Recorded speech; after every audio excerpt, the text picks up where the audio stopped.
day before they get over, and they're all sitting there, and all of a sudden sits and talking. Ooh, that's nice. It's like kids, you know, and then all of a sudden they're all collaborating, yeah, they're connecting, and Yes, by the end yes. of it, So I watch it kind of transition, and at the end of it, they're changing numbers and stuff, so. It is absolutely, yeah, it's a beautiful building. It was a donated building. How long did you do that for? So you got cabins and woods, which are tied in with Travis Mills Foundation.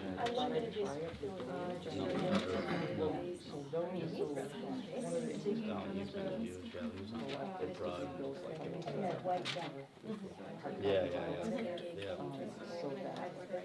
Yeah, I've been there a few times, but it's you know, it's nice, but it's in that newness, getting rolling, getting the patrons, the right person, right, you know, and then settles down, pizza area with corn on beans and stuff, so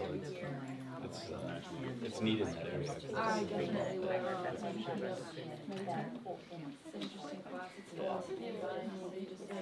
It's not even part of the foundation, it's just a separate thing where he has a bit in there. I have nothing with that. Oh, I am, yes. Yeah. Oh. Yeah.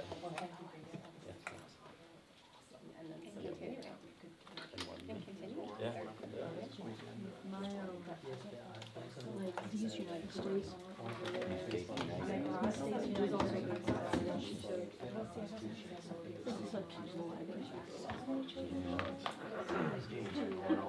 And then she got all your devices. Yeah. AT&T and Verizon. Yeah, they're right on. Is it time? Okay guys, it's 6:30. Gonna call to order the fourth regular meeting of the Board of Directors, School Admin District 52. And we are going to have Pledge of Allegiance with Kyle.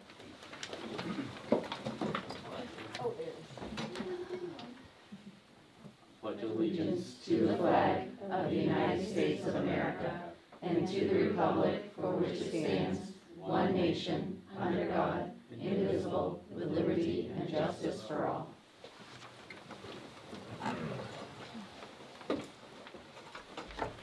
First item is to act on the minutes from our third regular meeting on September 22nd. Any errors or omissions?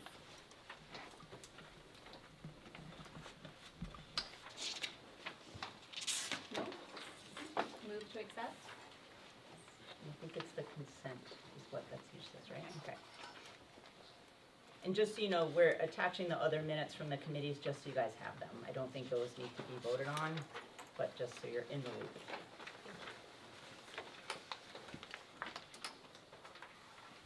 Our next agenda item is public comment. And just a reminder that you guys all know this, Betsy has gone over it several times, but just a reminder that we want to express opinions and concerns related to the matters under consideration by the board and within the guidelines set forth of our board policies. Okay? So I just stand here. I would like to share some concerns with the board. Christine, can you state your name and where you're from, please? for the Oh, I'm record? sorry, Crystal Nicholas Green. I would like to share some concerns with the board and address some questions based on MSAD 52's interpretation of policy IJJ, selection of educational materials. We are told that materials containing sexually explicit content exist in our schools to protect at-risk youth. Under the Freedom of Access Act, I am requesting quantitative scientific data that supports the idea that providing children with material that sexualizes them provides any mental health benefits or, as found in policy IJJ, quote, supports student achievement of the content standards of the system's learning results, end quote. I'm requesting as well information on how students whose families have opted them out of exposure to such materials are being protected and served. I am concerned that the public is unaware that material within a student's grasp refers to a working knowledge of pornography as crucial to performing sexual acts. Remember that we are currently experiencing the unhealthy fallout from a pandemic of porn. I am concerned that freely available materials portray an abusive, incestuous, pedophilic rape as a secret to be kept. Remember that we are currently experiencing a pandemic of child trafficking. I am concerned that these materials are presented on a low, non-challenging reading level in delicious candy-colored jackets designed especially to appeal to the youngest of all readers. Think Joe Camel pushing Penguin Classics. That these materials are educational, we are left without a doubt. The question is, what type of education exactly is our school encouraging? Are these materials pounded home for our children's protection, or do they exist as a Trojan horse of trash? Thank you.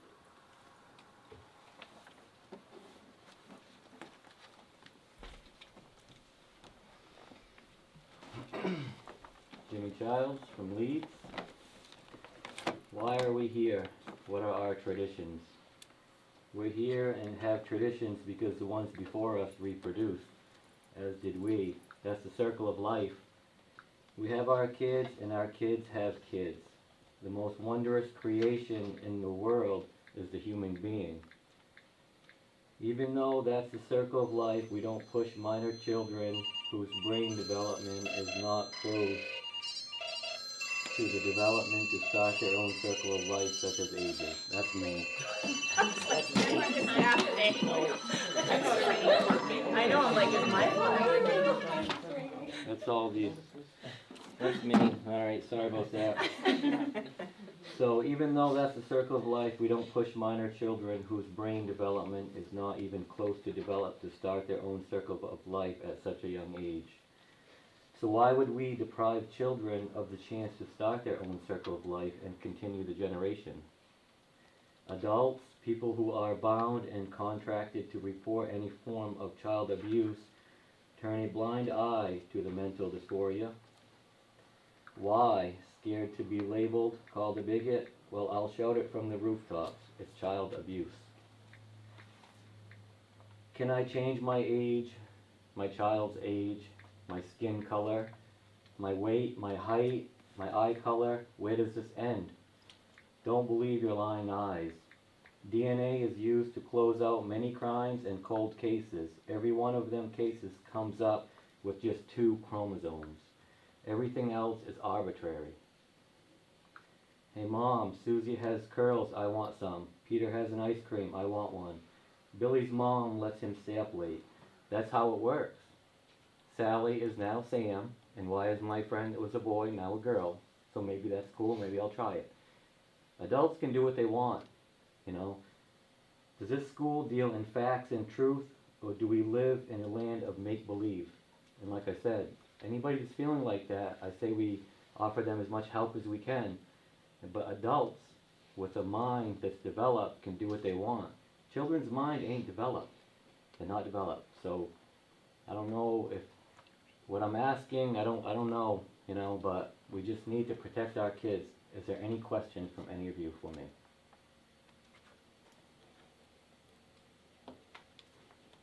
Thank you. Thank you.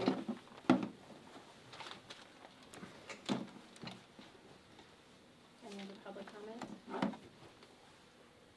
Okay, seeing none, move on to communications. So I have 3 resignations to report. Josie Castangwe, the Adult Ed Administrative Assistant and Student Advisor, effective October 18th. Sarah Godin, Green Central School Kindergarten, effective October 31st. And then John Guy, Tripp Middle School Special Ed Tech 3, effective October 14th. And then we have several resignations that are transfers. So we have a lot of transferring happening. It's been the theme of the year. So Isabel Bassett is moving from EdTech 2 to EdTech 3, still at Green Central. Felicia Sabine is moving from Turner Primary EdTech 3, transferring to Leeds as Title I EdTech. Daniel Johnson, district-wide maintenance worker, transferred to transportation as a bus driver. Ashley Stiglitz, Turner Elementary EdTech 2 / Special Ed EdTech 2, transferred to Turner Primary as a Special Ed EdTech 2, so from Turner Elementary to Turner Primary. Justin Onofrio, you approved him last meeting. He moved from EdTech 3 at Tripp to socialized teacher at Levitt. And Lydia McGarry, Green Central School EdTech 1, transferred to EdTech 2, still at Green Central. So these are all people who are able to move up. And then we have filled several positions, most of them through transfers, I'm just going to tell you. So Turner Primary Special Ed EdTech 2, Leeds Central Library EdTech 3, that was actually a new hire though, that's fantastic. Leeds Central Ed Title 1, bus driver position as we just said, Green Central School Special Ed Tech 3, And Levitt Area High School Special Ed Tech 3, we had a long-term sub there who just received her certification, so now she's officially hired. So we're making some progress. Excellent. Thank you. Any adjustments to the agenda? I think the old business, 7.1, should be moved to after the executive session. So 7.1 moved after 8.3? Yeah.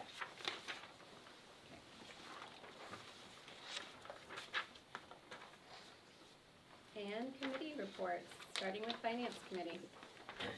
Okay, we met this evening before this board meeting. We reviewed the July and August 2022 financial reports. We have an update to a policy, the student activity account policy, which came from our financial audit from last year. And that will be going to the curriculum and policy meeting for you guys on the 20th. I think that's the right date. Gabby is currently working on getting all of our stuff ready to be uploaded for our audit with, well, not with the DOE, but all of that information needs to go to the DOE by November 18th. And we've had an extension for getting all that filed to February 28th of 2023. Let's see, we also discussed, which will come to our meeting on the 20th, an insurance refund for a van, and we'll be voting on that. And we signed some payroll warrants. And Gabby actually has an update on some financial items from, well, last school year. Right, so just a brief summary on fiscal year 22 standing. We will give a more detailed presentation probably the next, or maybe in November, The November board meeting. just to give you a few more details. But what I've found in taking over in the position is that there have been a number of items that maybe didn't get the full attention that they needed, or there was a bit of a lack of attention to detail on certain items. So there has been some adjustments to the fiscal year 22 warrant article expenditures that we discussed at the last Finance Committee. We had initially thought that it was approximately a $62,000 overage on transportation that has now become about $69,000, and I believe that that's due to all of the errors that I'm finding and fixing from fiscal year 22 expenditures. In addition to that, I have found we knew that a number of grants had not been invoiced. I'm working through getting all of fiscal year 21 finished. I actually have one more invoice, I think, to do for fiscal year 21 grants, and then I will be diligently working through fiscal year 22, getting all of that invoiced, so that we don't lose any of that grant funding. The most important deadline with the grant invoicing is the fiscal year 21. We have until December 31st of 2022 to get that all invoiced, and I will have met those without a problem. All expenditure items need to be uploaded for approval after each quarter to the Department of Education. There were a number of errors that I needed to go back and correct, but we were still within the timeline to allow for the information to be included in the ED 279s in the next coming weeks. The fiscal year 23, unfortunately, budget items that were uploaded and put in our financial system did not completely match what was approved by the board in June, I believe it was. The voters, yeah. To the voters, right. I found those errors and corrected them, but in creating and looking for all of these things, it's taken some attention away from moving forward. So it's in preparation for the audit. The auditors, I'm sure, will find other errors that I did not pick up, and I'm going to do my best to fix as many of them as I can before it's time. But at some point, I'm going to have to stop fixing and just upload the information and then fix things after they find them. I think that's everything.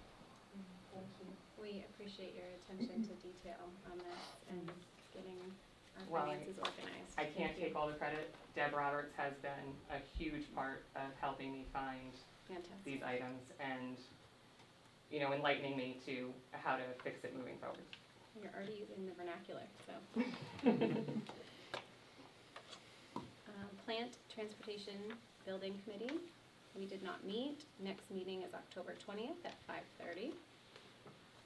Curriculum and Policy. Same thing, they meet next. Okay.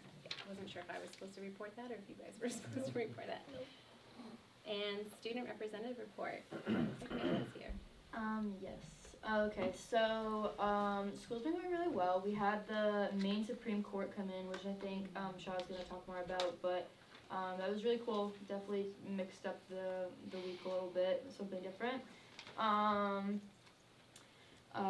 then we have a fall harvest dance on October 22nd, I believe, which will be a good moneymaker. And then student council is doing a pumpkin decorating contest during HBT, so people will be able to like paint pumpkins, be creative, have some fun.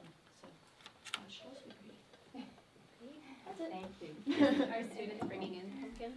Should I be aware of this? I believe student council is supplying one. Oh, wonderful. Yeah, I think if you want like your own paint and stuff, you would have to. All the pumpkins are donated. Yes. Awesome. Okay, there we go. Thank you.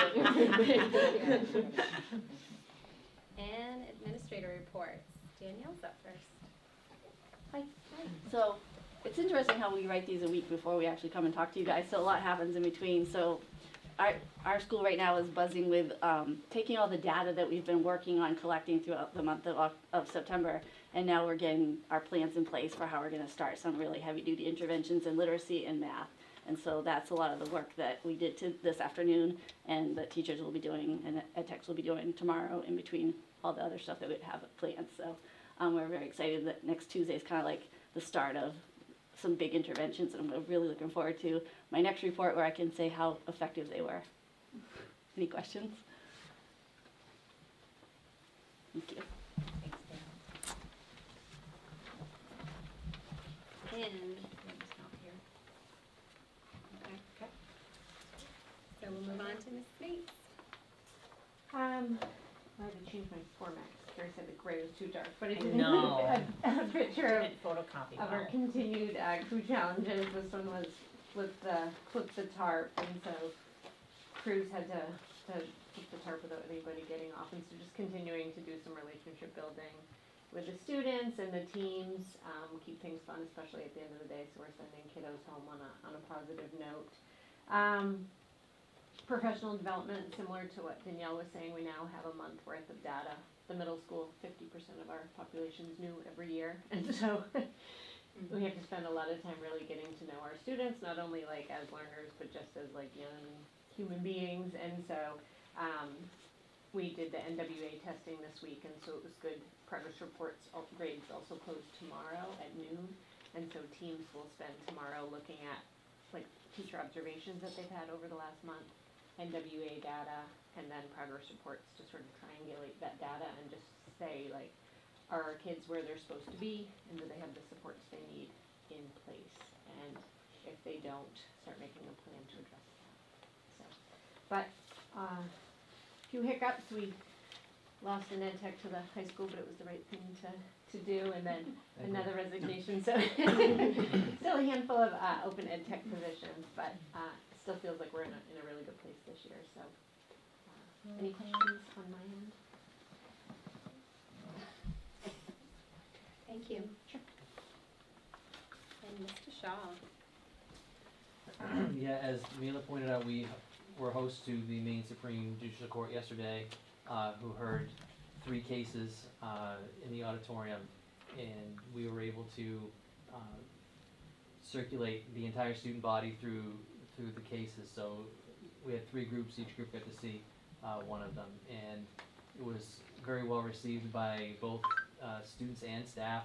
I worked pretty closely with representatives from the court. They supplied us ahead of time with what they called briefs, that were approximately 300 pages long. So we made some briefs to work with students so they knew what the case was about before they went in, and were able to have kind of a clearer understanding of what was being discussed, although it was still difficult to follow even knowing what the cases were about. Also, very positive feedback from the justices. I got to see them before they left yesterday. They were very appreciative of the students and their attentiveness, and we're very happy to have stopped by yesterday. So that was that was awesome for us. As I pointed out in our write-up for today, we're using some time tomorrow to prepare for our experiential learning week in June, our Hive Week 2023. Our program of studies, I don't know what to call it, so catalog, whatever it is, putting some final touches on that. And Buzz Media is getting ready to do some TikTok style videos to kind of hype up the various offerings that we're going to have. That should be interesting. On a side note, but also related to Buzz Media, we have built a relationship with the folks down at the Colisée and the Nordiques hockey team. So some of our students have actually been working with them and their production crew for some hockey games. And we had WOXO, I believe it was OXO, is that the football game on Friday? Has also expressed interest in some of our production kids working with them. So we're building some good relationships in that area. One piece of information I wanted to share with you, we have conducted some interviews for the Dean of Students position, have not found a candidate that we're looking for, and it's getting pretty late in the year, and quite honestly, we've come to the end of our pile. So I've asked Amy to pull it off Serving Schools and off the website, so we're gonna go for the remainder of the year without the Dean of Students. Derek and I are working on making adjustments for things that need to be adjusted because of that, but we really just kind of made that call Tuesday. So we're still in the process of doing that. Thank you. Thank you. Kim, do you want to give us your report? Yes, my apologies, my navigation skills. And my eyesight at night, so I apologize. It's still in the right section of the meeting. I thought I'd go off memory from 17 years ago, it didn't go well. Panicking. So, I know you have my information in front of you. I'm just gonna update from today, with our half day. Most of the staff worked grade level, and they worked a lot on the RTI portion of the day and how that's gonna look and identifying kids. I met with our kindergarten team. They're piloting the Early Bird program, which is a dyslexia screener, but it also gives teachers really specific information about students and information on how to address those in small groups. So that was really nice to sit in on. Tomorrow, we have a big day planned at TPS. We're going to have a lot of people joining us tomorrow, which will be exciting. It'll be fun to have that. We're having pre-K through 6th grade, PLCs, working on curriculum. We have art. We have, we're doing some work with special ed techs around a program called Social Thinking. Lucy Davis is going to do that. And behavior, since that's kind of a common thread of things that we need to learn more about. Let's see what else is going on. We have CPR, all kinds of great stuff. So, were there any specific questions you had from my notes? Okay. Thank you. Thank you. And item 6.6, Assistant Superintendent Report. Teresa. Okay, since the last meeting, both Title I positions have been filled, which is very fortunate for the Title I program. However, both positions were filled by current employees, which now leaves openings in 2 other places. So, It's a shock. that's, yes. Last week, the Gifted and Talented Academic Selection Committee met. I really enjoy this work to review student nominations and select students for the program. Kim mentioned that tomorrow we have a workshop day, and there will be many things going on, and I'm very excited, and thanks, Kim, for offering to host. A great number of staff will be over there, and I'll be over there too, participating, as will the elementary principals. And I want to thank a few people. I want to thank Jason Breton, who is building and now rebuilding our data walls for elementary teachers. These data walls are used by teachers and administrators to monitor student progress. And also thanks to Jason as well as Cassandra Roy. They have been working to put a revised process in place so that staff can request professional development and opportunities. And thanks also to Cassandra, who's worked to make sure that staff are properly registered for all of our fall trainings. And I want to thank the staff who have been super patient during the process, reminding us that maybe they didn't get registered. So it's good now, it's going to be great, and we're just working through the snafus. So that's all I have to report. Thank you. And item 6.7, superintendent report.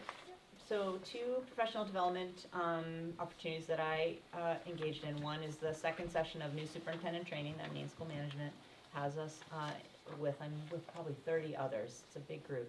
And then Gabby and I with Amy Pelletier did an updated training on FMLA, Family Medical Leave Act, to make sure we were up on the latest things. Apparently, there's now a Maine mini FMLA law that we now have to add. So there's 3 types of FMLA, in case you were curious.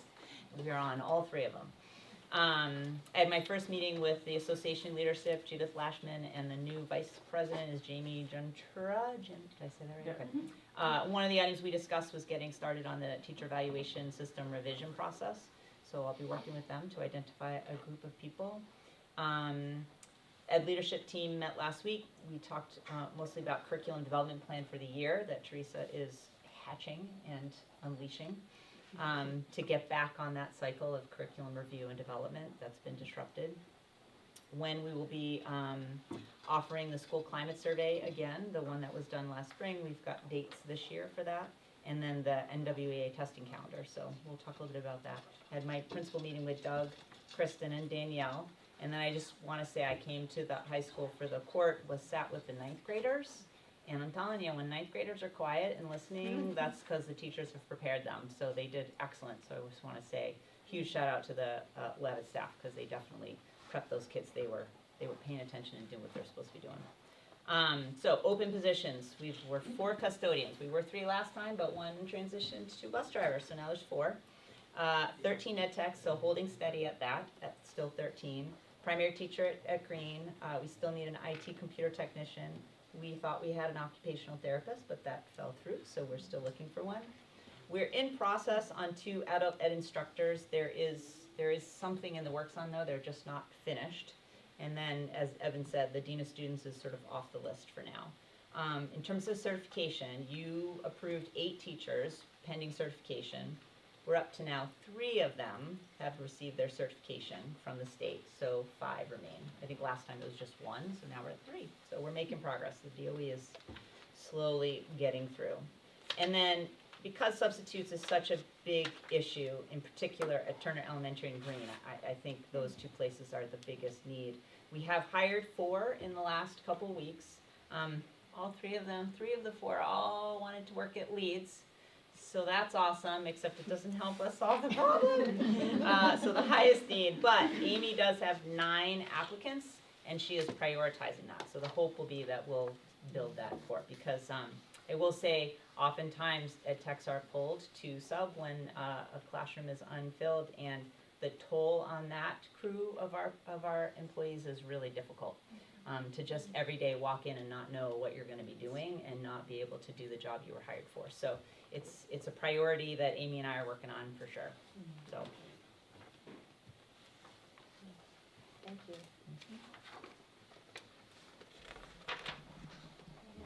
Let's see, so we moved to 7.1, and is there any other for old business? No? Moving on to item 8, new business. Presentation by Assistant Superintendent Teresa Gillis on the 2021-22 NEWIF data. Okay, so unfortunately for those of you facing this way, the presentation unfortunately for those of you facing this way, the presentation is behind you. So if you want to just turn a little bit, you will be able to see it, or maybe adjust yourselves appropriately. So this evening I am just going to provide you some information on the NWEA or NWEA assessments that took place during the 2021-2022 school year. Please? Okay. So here are some important considerations. NWEA is the state assessment system for all students in grades 3 through 8 and the second year of high school. That second year of high school is a change. It had been third year in high school and for grade 11. MSAD 52 students are familiar with the format of this assessment. They have taken it for many, many years prior to it being the state assessment, which I think is a good thing. Staff are also familiar with the format. Students in kindergarten are no longer taking NWEAs. You heard Kim mention the early bird assessment. We are working to put that in place. Well, it's in place for its second year, and the kindergarten teachers are looking at math assessments. But kindergarten students no longer will be taking the NWEAs. However, students in grades 1, 2, and 9 are taking them. And so the cost for students in grades 1, 2, and 9 falls with our district. The state picks up the cost for all the remaining students. Beginning in spring 2023, there will be changes to the state assessment system. We will still be using NWEA, but there are some changes which I'll share with you at a later date. We are beginning to build a data table in order to follow cohorts of students. We had a table going back to 2015 that showed growth each year. Obviously, that was interrupted by the pandemic, and as I'm going to show you this evening, we're going to look at two different types of reports. So the growth report is a report that demonstrates the percentage of students who met their projected growth goal. And the comparison for this growth report is fall 2021 to spring 2022. Another report that we are looking at, or that I have been looking at, is a grade report. This report shows the percentage of students who are at or above grade level, their mean RIT score. And their RIT score is, if you think of a target that they need to hit, that's really what the RIT score is. And the testing period was spring 2022. So you're going to see two types of reports, and they're done by school. So if you look at, we'll start with Levitt, and the test type is math.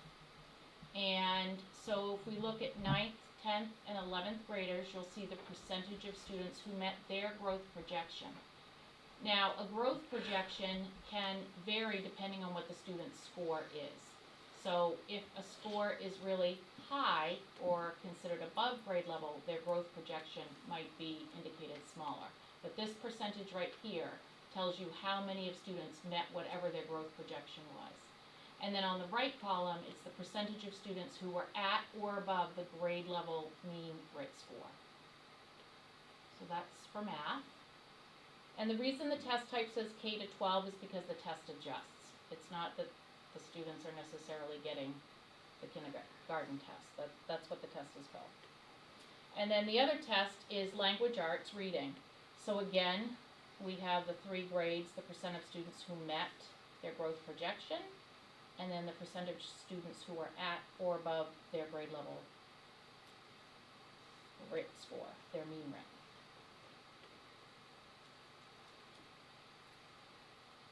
And then we have Tripp Middle School, who, again, the same math test here, the percentage of students who met their growth projection, and as well as the students who are at or above the grade level mean RIT.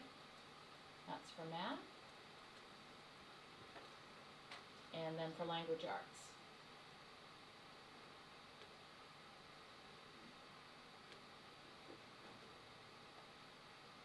And here, this might be a little bit more difficult to see because we've got 6 grade levels. So the kindergarten, we did not get a growth score for them because they did not take the fall NWEAs. So remember, the growth score is from the fall assessment to the spring assessment, so kindergarten only had the percentage of students who were at or above the grade level mean RIT.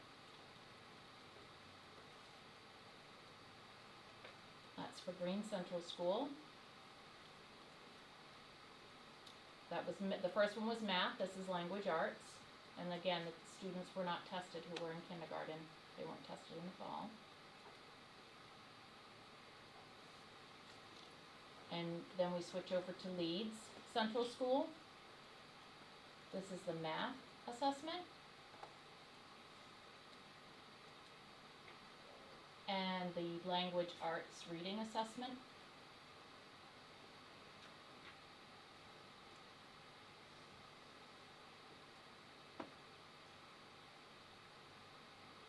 And then Turner Primary and Elementary Schools. As you're aware, we have two schools in Turner, with Turner Primary being the feeder school. So I put this data together because that's just the way I did it. So that again is the math and language arts reading.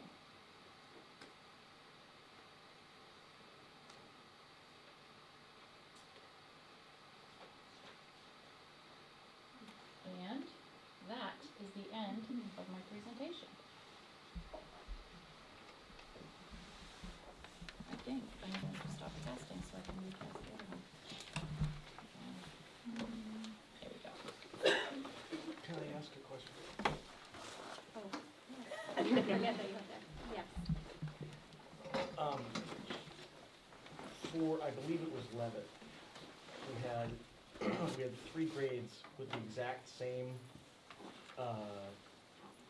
percentage meeting the grit score. Yes. I'm just, that seems strange that they're all the same. I'm just.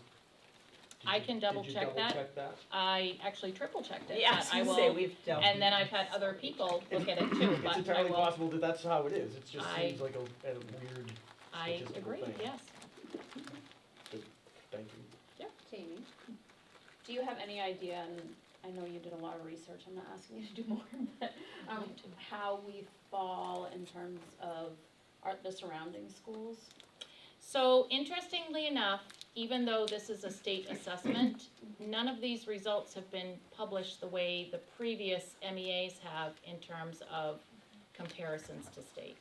Interesting. Yes, so you can go on, I'll get you a little bit more information on that, but I used to have a portal that I would go into and I could pull, so. Yeah, it seems like that would be important. Like, are we meeting our state averages? Yeah, and I think also, the other thing that we want to do is to be able to look at kids over time. So like, the 9th graders, the growth they made, how does that look looking back to them as 8th graders, 7th graders, 6th graders? Because then you're comparing them to themselves in terms of the growth that they've made. But again, those are all things that we gotta pull and make sure that we have. I'm sorry, Tammy. Yeah, so for the NWEAs, it's been something that's been given year after year, I mean, for a long, long time. So that data is available in our district, right? To see, I mean, do you know. You mean the comparing students over time? To themselves at least, to the very minimum. And if not, where did that change? Because that used to be from what I understand, from what I remember, it was a standard practice to actually sit with children, show them, and discuss the goal with them. Yeah. And, then when they retested, have follow-up. So and- that can and still does happen. I know that happened, Jana, at your school with that. These reports that I'm pulling are specific grade levels by school. They're not individual student reports. So I Right. actually am working with our regional rep for NWA to try to pull some more additional data. It's difficult. So I know that teachers are more than likely using this for instructional,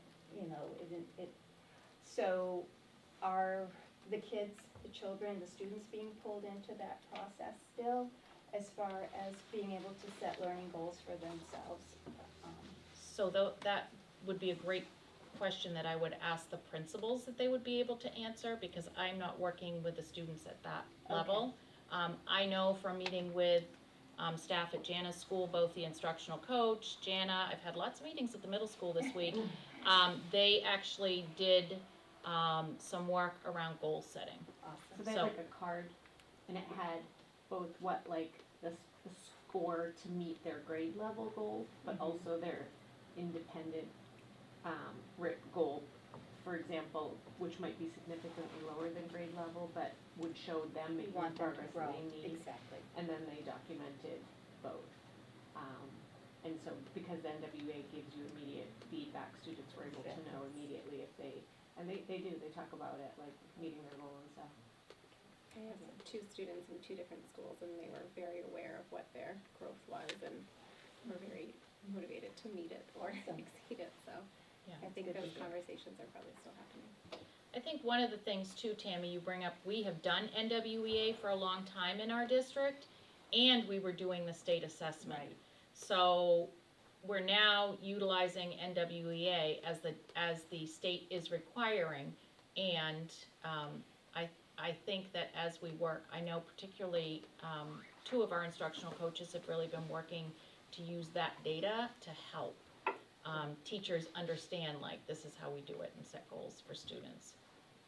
So it's really about the growth piece, but like Carrie said, we also want to know, did they hit the target? Did they meet their expected, where are they in terms of that? Thank you. Anthony? So thank you for the report. Do you guys have commentary on that performance? I don't have commentary yet. I mean, I haven't, for me, looking back and looking at that change over time is for me what I think the value of it is. And it's just a matter of pulling all that information to one place. Because I think now you can print an individual student's report and get back data that you're talking about. We were just talking about that today. But do we print 1,800 of those and then it's just a matter of figuring out how to pull that data all together, which is what Teresa's looking at. And I think it's part of sort of my goal of really looking at using data in a meaningful way district-wide. I know it's happening, like Danielle and I just met today, around looking at that data for individual students and making plans within schools. I think we need to sort of start to pull that together to look at our own growth as a district and what the practices and programs we've put in place, what impact do they have. So that's a piece of what's going to be happening this year to pull that together. And without having that, we have no way to compare, like it's just information, you know what I mean? There's nothing really for us to grab onto to try and make sense of it beyond that. I understand that it's a single data point, but it's a single data point with a lot of figures that were lower than 50%, which I found shocking. So I do know, again, going back to the conversation I had with Danielle, there's 1 or 2 grades that are sort of really high need and concerning at Leeds that they're putting some very significant interventions in based on that information. So I do know those plans are being made and addressing that. It seemed to be, when we were looking at it, like 1 grade sort of out of, right? So it's sort of 1 grade looks sort of a little bit not like the rest of them, is the impression I had. And so I think those just sometimes you end up with a particularly needy group of kids that need something different. And I think that's what I saw happening at Leeds when I met with Danielle today. I would add that while these are pieces of information on a paper, what I'm particularly excited about is the fact that we have instructional coaches in schools and teachers who are excited to work with them about how do I get support, what do I do now? I have this information here, so what do I do now with this information? And how do I put these interventions into place to support students that need it? So. Is it a follow-up? Yeah. Okay, because Mayla had her hand up too, so I just. Sorry, please. Okay, so pretty sure, I'm sure that we used to have this thing, and I think it was maybe the levy trustees gave money to kids who got a certain SAT score, and I was under the impression they were gonna do that for NWEA scores for like juniors or seniors, and so I didn't know if that was still happening, or if we had decided on a number you had to get on the NWEAs. That is a great question. Mr. Shaw, do you have any? So we did do it, I work with the trustees on that. So we did it last year. We have not had the conversation about that yet this year, because the data that we have is different than what it has been, so we have to look at it and figure out how we can do it. I just have a follow-up. Okay. Okay, so, would it be possible to do like a, percentage based on where you were to where you get and do it that way? I mean, We've looked at, we'll look at all options. the whole, I would think the goal was to like motivate, Yep. yeah, That's okay, exactly the goal. perfect. Anthony? I just, so, and forgive me if you've already said this, which you may have, because I was thinking about like all that stuff. So when do we expect the second data point? When is the second follow-up test? The elementary schools will be doing winter NWAs. I don't know about in the middle school, okay, middle school. And then there are some in the spring. So the Okay. fall one has happened though. The fall one is happening Is right happening now. right It now. has not happened in every school. Sorry, I was thinking. And the already fall in one fall. happens statewide, so everybody does fall, everybody does spring, winter is optional among the state, right? Yes. Okay, all right. So we may have 3 data points for some schools? If they Yeah. do winter and Yes. spring? Yes. But like we actively have our fall to fall data right now. We don't, created- No, but like within our school, I'm just saying like, no, I mean, we don't wait, I guess is what Oh, you're saying. Like yeah. as soon as we get the information at the school level, they're already acting if that's on what it. teachers are looking at tomorrow. Sure. Like 1 year's growth for Right. students. But you'll have something to compare to come winter, which means February, March? Right, but we would even go as far as to say this would be the first time in a couple years that we have at least 1 year's accurate growth. Right, Just- accurate. That's the key. That's been Very the good. tough part over the Yeah. last Thank couple you. years. Yeah. Oh, Crystal's Anthony got that, I'm good. Okay, moving on to item 8.2. We are going to have a presentation by our district librarians on our library material selection process.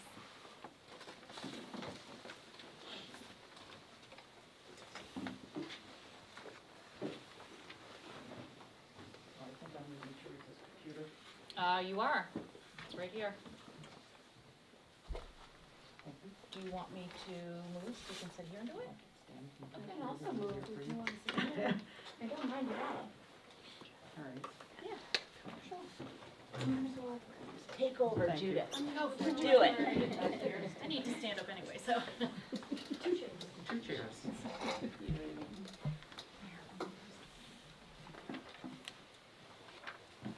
So we have been asked to walk you through the process that we use to select materials and books for the libraries. And I'd like to introduce ourselves. I'm Judith Lashman. I'm the librarian at Levitt. I'm Tracy Weston, I am the librarian at Tripp Middle School. I'm Terry Costangli. I'm the district-wide elementary school librarian for all 4 elementary schools.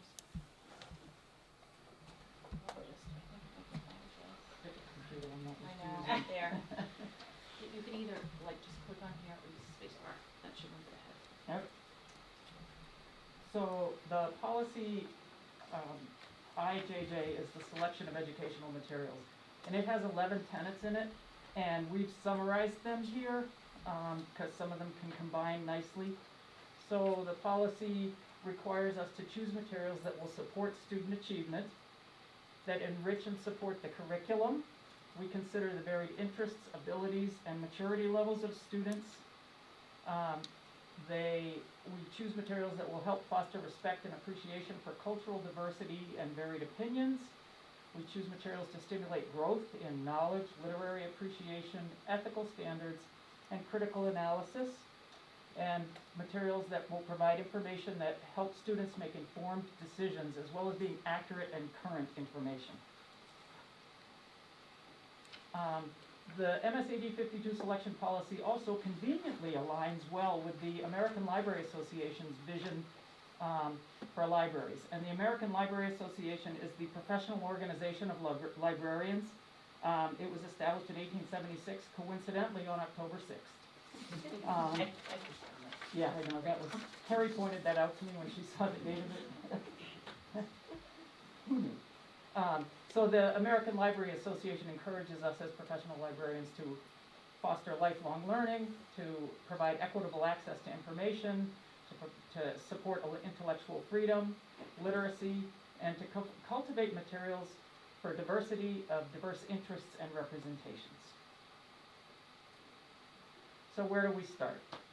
As librarians, we start by looking at our collection's strengths and weaknesses. I've been at Levitt for, I think this is my 12th or 13th year. When I first came, the collection was frankly fairly dated. And so I had to take a look at it and decide, okay, where are some areas that really I have an opportunity to strengthen in the need first? And what can I do to support what's there and help it grow over time? So we look at curriculum needs, and curriculum needs might be, so for instance at Levitt, all the freshman science classes do a unit on astronomy, and they all have to do research on astronomy. And so I need to make sure that I've got up-to-date, plenty of astronomy resources at a variety of levels and interests, and it's everything from books about Mars to black holes to astronomy things I've never heard of. So that because the students get free choice within astronomy to choose, and I need to also make sure that I've got things at varied levels for them. The other curriculum thing that we need to look at is our English teachers or ELA teachers will often require students to have fiction books maybe by genre, and so for instance at the middle school they look at themes such as social issues, dystopia, different types of fiction that we need to have to support that, and again at a variety of interests and levels for students. And then we also look at student interests.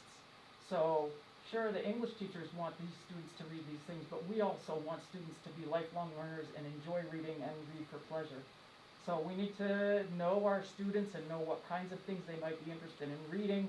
For instance, at the high school, I don't get a lot of call for fantasy, but I get plenty of call for dystopia and realistic fiction and romance and things like that.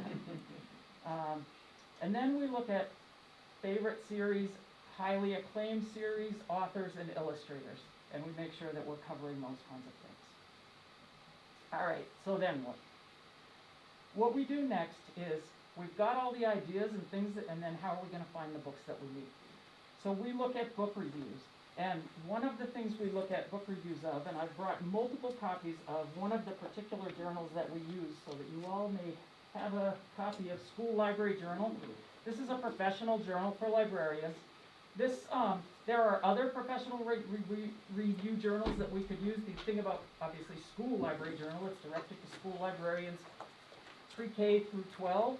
It has articles as well as book reviews.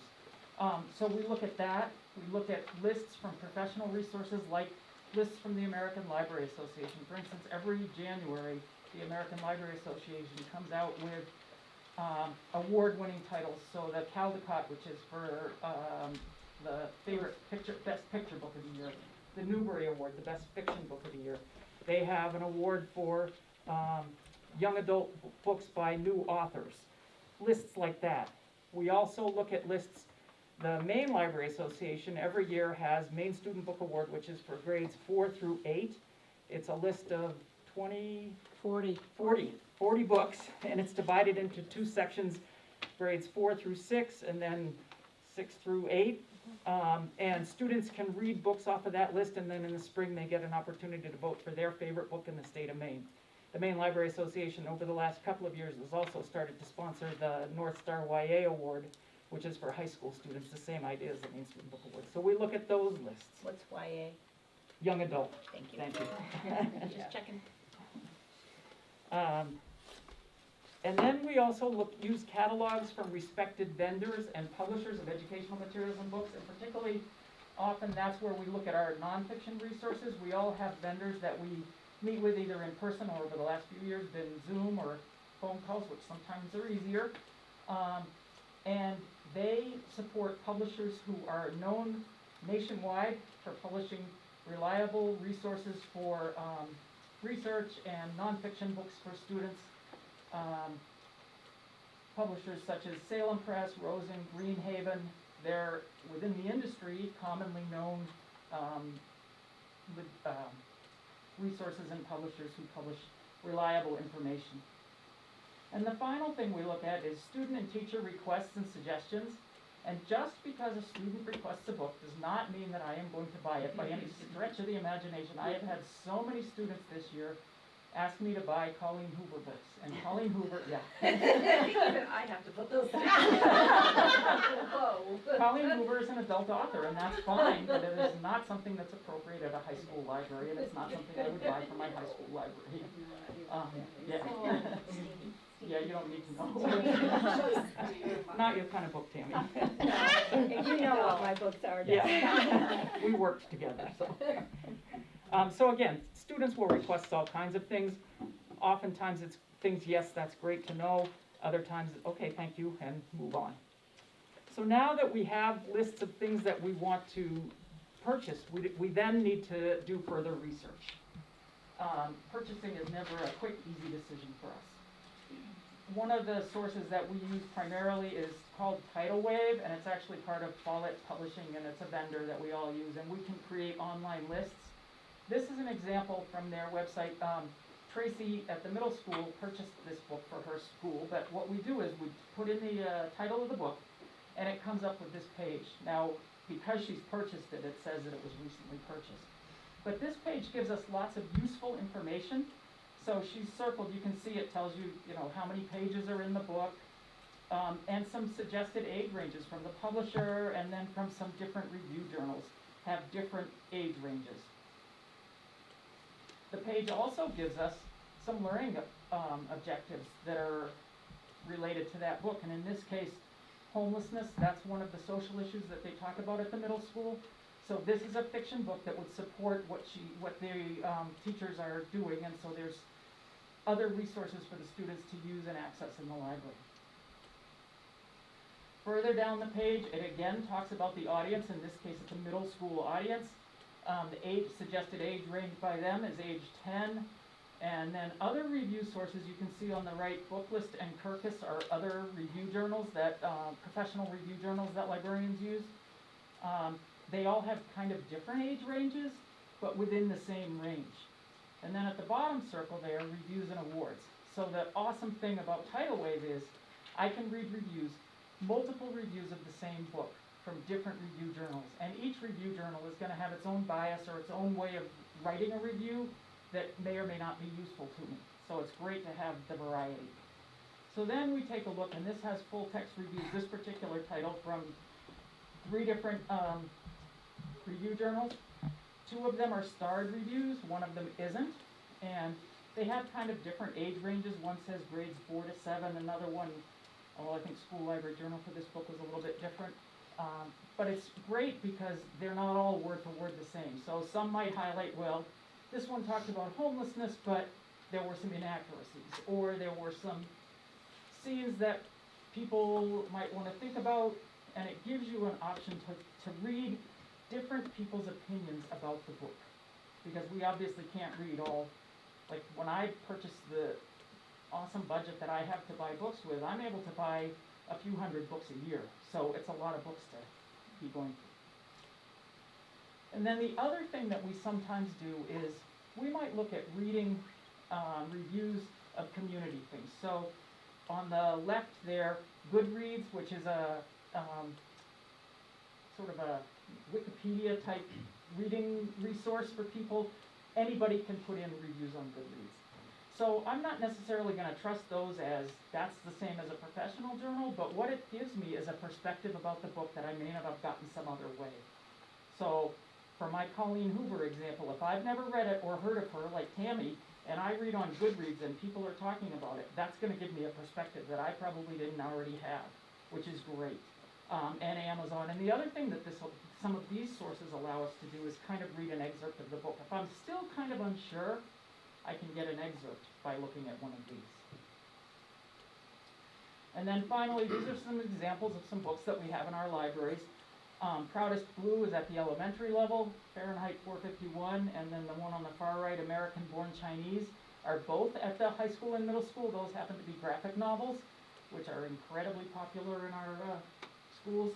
And then the other 2 are at the high school, and underneath we've listed kind of where they meet the selection policy. So are there any questions?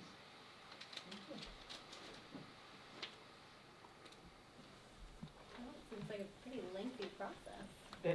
No, it was interesting, I actually practiced this with our instructional coach this morning to get her feedback, and she said, wow, you know more about the books in the collection than I realized you did, because the amount of time that you spend with the books.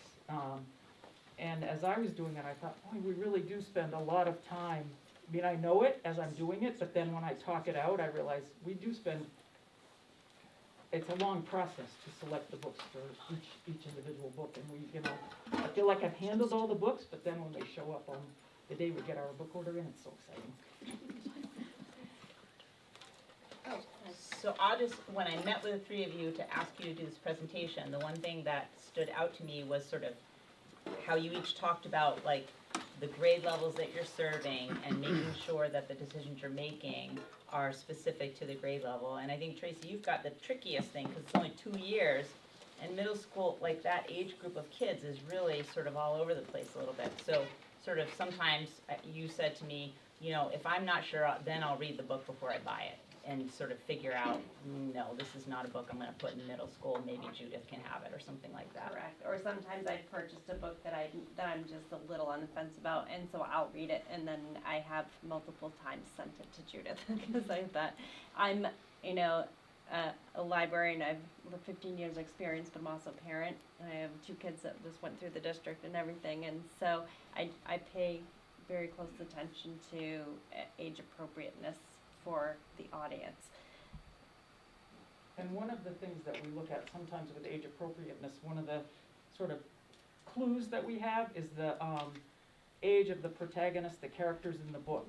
So 10, 12, 13-year-olds are usually okay at middle school, but if you have a 17-year-old protagonist, not that Tracy doesn't have some books with characters like that, but that's one that she's going to give a lot more thought to, because what is it that's what kind of a book is it? What's the, if it's a Holocaust book and they're 17, that's different than if it's a romance and they're 17. So we do look at those kinds of clues also when we purchase. Anthony? So, one of my interests is how you as academic librarians deal with children's literature which is written poorly. And by that, what I mean is there are a ton of books that are written with non-sentences. They are grammatically completely incorrect. So when my kids, for instance, started going to libraries and getting books out, The Magic Treehouse came home, and we would read these books aloud. And very quickly we decided we will not be getting any more of these books because they teach children incorrect language. So I'm just curious how you guys confront an issue like that with your collections. So I would argue that it doesn't teach children incorrect language, it's teaching a different language style. So for instance, a book like a Shel Silverstein book, or I'm trying to remember if it was one of the ones I had an example of. We buy books like that are books, novels in verse is the term for it. So they are written in a poetry format. They are going to be written in a style that is often incomplete sentences. And one of the cool things about some of those books is that they often appeal particularly to reluctant readers. So a student who struggles with reading, there's less words on the page. They're able to relate to the book more quickly and feel like they're making more progress because they're moving more rapidly through the book. And it's a style and a format that doesn't fit everybody, but does fit a population of students.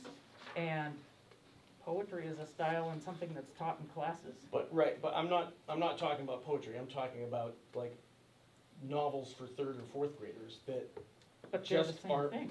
No, it's not a poetic form. But it It's is a just- poetic form. Poetry is not rhyming and couplets and all of that.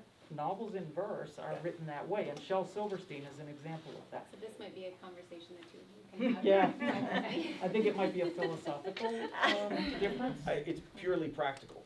So, Okay. do we have any I other would- questions I would just for? add to, like, to answer, that the goal, like in providing that kind of book isn't necessarily to, you know, not everything is to teach grammar and punctuation and correct terms, just kind of getting lots of words and reading under your belt, and then those other pieces come in other places, but that's a huge series with probably 100 books in it, and kids will devour them.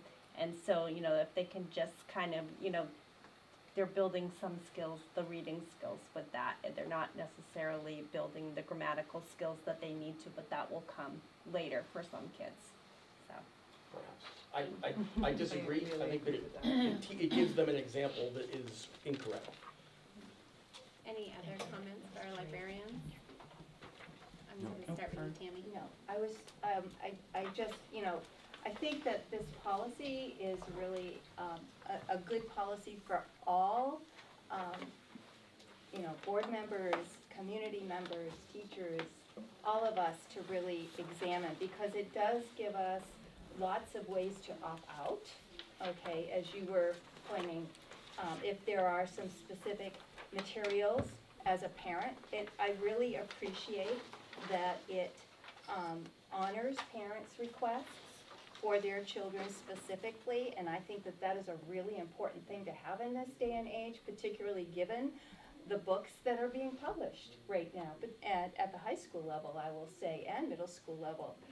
So I think it's really up to parents and teachers to be very discerning for their children and their students.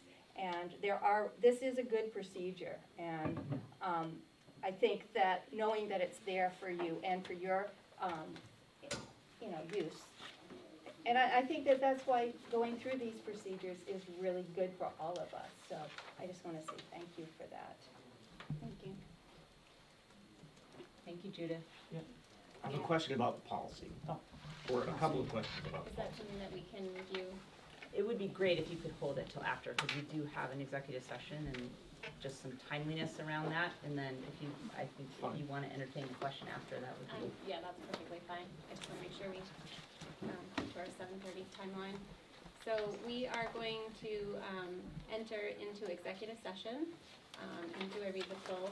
We need a motion, yeah. So we need a motion to enter into executive session to consider a student disciplinary matter pursuant to, 1 MRSA 405-6B. Second? I'll second. Thanks, Crystal. Lots of hands waving. Oh, excuse me. All those in favor? Unanimous. So the board is gonna move into the art room. If you guys wanna go, like, you're fine. We're gonna move into another room. But administrators, if you guys wanna head out, just writing down your report. See you tomorrow morning. Thank you. I'll be Be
No. Okay. Put this out in executive session. It's magic. Right, doors opening, closed. We can leave it Well, open. you, Yeah, you're in good. open session. So, we just came from, executive session 8.3, and I'm going to read a motion. Motion is to expel a student for an indefinite amount of time until completion of re-entry plan. To expel a student from school pursuant to 20-AMRSA, section 10019, on the grounds that such expulsion is necessary for the peace and usefulness of the schools, and to direct the superintendent to provide the student's parents written notice of this action, and to develop a re-entry plan for the student as required by law. Do we have a second? We need a motion and then a second. You can't make the motion. Oh, I can't. I don't think so, because you didn't. You read, So anybody? no, but you read it, so is, somebody can just Oh, say, so gotcha. moved. So moved. There we go. Crystal. Crystal and Anthony. And Anthony second. So now you have to ask them to vote. You all ready to vote? Okay. All in favor?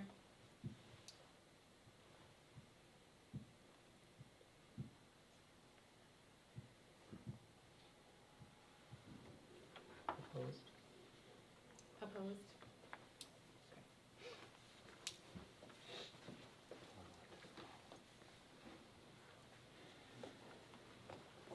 Okay. So moving on to, Anthony did have a question about the presentation Oh, that we paused on, if you remember. I did, but now I forgot, so. It was about policy, it was about policy IJJ. So, the beginning of policy IJJ defines, instructional materials and library media resources as separate things.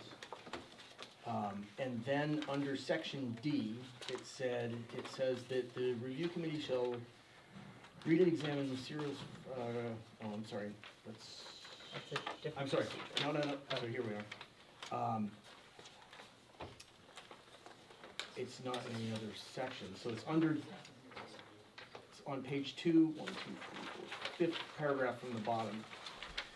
Says a student's parent guardian may inspect upon request any instructional or library media materials used as part of the curriculum. Now, what about library materials that are not part of the curriculum? Are they all part of the curriculum? What if they're just supporting the curriculum? In the It would- next paragraph, I think it might cover that, the final authority as to what materials. No, but that's, so this deals with what parents or guardians may request to inspect from that library collection.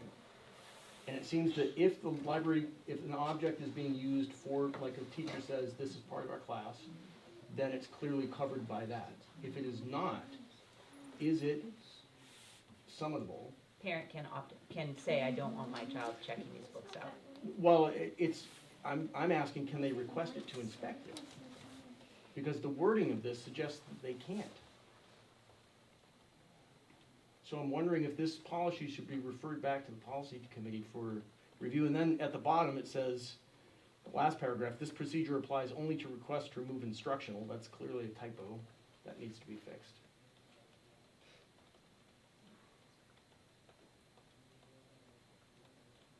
So I just think that there are some clarifications that need to be made to this, so I think it's proper that I will seek Suggest that. clarifications and bring it back to the next board meeting, if that's okay with you? that's fine, thank you. Great, okay, done. Okay.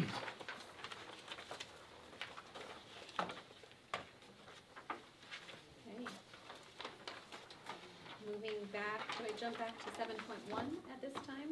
Consideration and approval of the 2022 proposed resolutions by the Maine School Board Association Delegate Assembly.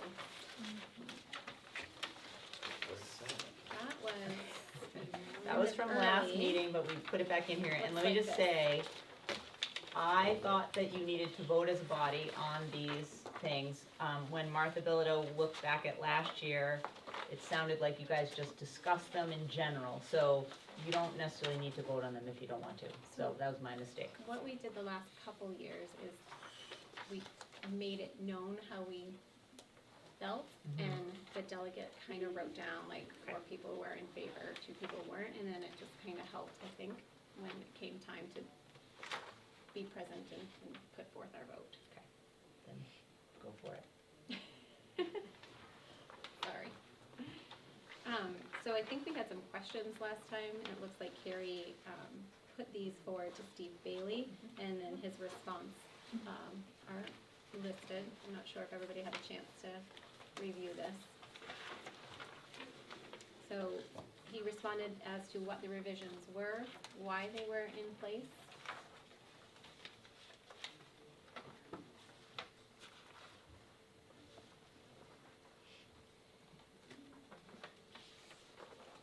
We can go right down the line, if that's easiest, okay?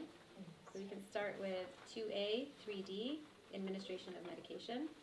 So it sounds like MSBA wanted to ensure that restrictions were not put in place that would limit or prohibit options. Knowing the rules were expanded this year to include Narcan, sunscreen, and EpiPens under medication.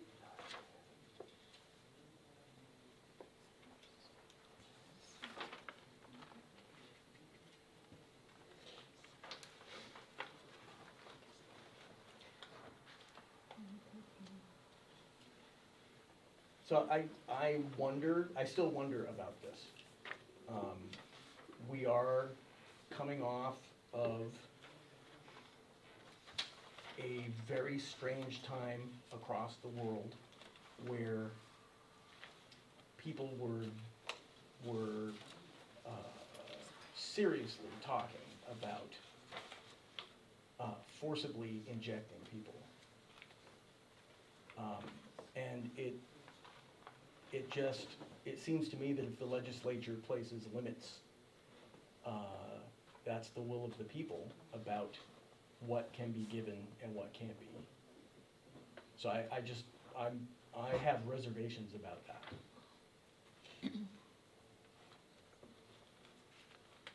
I would just counter and say I would have equal reservations about our school nurses not being able to utilize EpiPens for students, if that's one of the things that they're looking to protect. And it is just, the administration is just the word being used as opposed to determining which Medicaid, like it's the administration, so if it's something that is a part of what the student's already doing. Because I think we used to not be able to give kids sunscreen in school, like, seriously.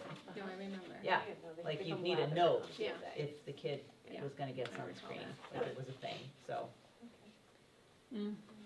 Sort of like fluoride?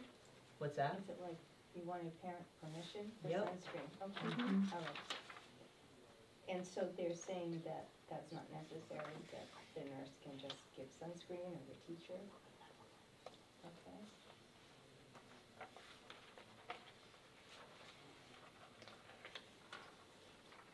Is there any limits though to it? I guess I'm confused. Honest with you. Would parents be able to opt out if they chose differently? I'm assuming yes. Well, I don't think that's what this is saying, right? No. This is just saying that, so, It wouldn't limit or prohibit options available to the school system, so the school system can still make the decision. Right, so But it's the saying- legislature's not going to limit it for the school system. Okay, right. that makes sense. They don't want the school system's ability to adopt a policy to be limited. Got it, okay. So this wouldn't be like creating a new, it would still be up to the individual districts to make a policy. This is just saying we're not limiting those districts to, okay. Yeah, I don't know. I have very strong reservations about thin edges of wedges. Where, sure, we want people to have sunscreen, of course we do, if that's what they need. EpiPen, sure. But where, we, as a society, became insane very recently. And I would not want something like this to create a loophole for a school nurse to be administering stuff that a parent absolutely would not want to have. But the school, in parentis locus, says this is in the student's best interest. So I realize I am one voice here, but that is, I have very strong reservations. What I'm hearing you say, Anthony, is you're actually supporting the state restricting the ability of the school boards to make their own choices. What I'm saying is that if the state legislature comes up with guidelines that say that they don't think that schools should be making these medical choices, then that's the will of the people. And I don't think that it's the school board's business to be subverting that. So if I recall correctly, this is a vote that we vote on, and then it's like our representative then makes the final vote, correct? So if we oppose this, but it still passes our legislation, it's still a law. Right. Regardless of how we voted and feel about it. Correct. This is just our opportunity to tell our larger board association how we're feeling. Correct. So it doesn't override the will of the people. Oh, I It understand hasn't that, gone but the MSBA is a lobbying organization. They will be lobbying to, On our behalf. for that purpose. They're lobbying on our behalf of the school board Right. collectively. So that's, and I think the purpose of this is to give them marching orders, if you will. To solicit our school board opinions so that they are passing on the correct information to legislatures. And I think that's why we're going to give this feedback. So I wonder if I could make a suggestion, is that you just do a quick poll. Yep. And then Anthony, as a delegate, you can say, my board felt this way, I feel this way, like you can just Absolutely. express it that way, right? Yes. I'm assuming I know how the rest of people feel, I don't, but. Yeah, so I don't know if you want to tally, Anthony, or if you want me to, and then give you the numbers afterwards. I will easily keep this in mind, but I will take it down if you want me to. No, I think we just do. I don't have rote memory, so I have to write everything down, so. So on the item of 2A, 3D, administration of medication, we'll start at Brooke and go around, sorry, you're just at the end, and just give Anthony some, direction on what you're feeling. Sorry, I'll be first.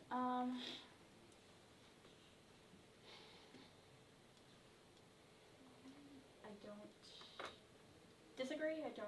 I'm kind of indifferent on this one. You can abstain.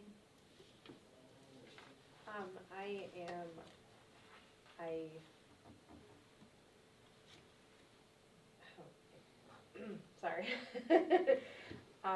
I have to stand with MSBA on this one. I don't think that we should limit or prohibit medication options in the school, especially if a registered nurse is making,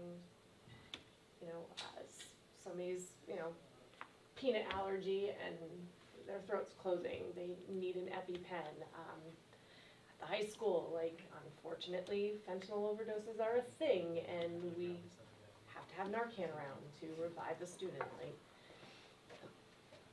They're ugly things, but they happen, and I would hate for us to be in a position where there's a governing body that told us, no, you can't do that, and you couldn't save a child's life, no matter what the circumstances was, so.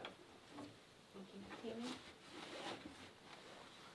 I really don't know, because I'm not sure I'm really clear. I really don't know. I definitely understand what he's saying. I mean, we do want to be very careful about what we say yes to, but I also understand what you're saying. So I'm not clear, so I'm going to say, I don't know. I'm kind of in the same boat. I feel like if there's an emergency, Yeah. I don't see that we're not gonna administer something like, oh, we can't do that, and the kid's dying. Like, I don't see that being the purpose of administration, like, I just don't see it. I understand what Anthony's saying, no, like, I don't want my kids injected with something, I don't know what's being injected, but I don't think that's, it could be a slippery slope depending on the bigger picture, so I'm still neutral, I guess, because I don't really understand. I'd like to know more about what that position is and what they're pushing for, so.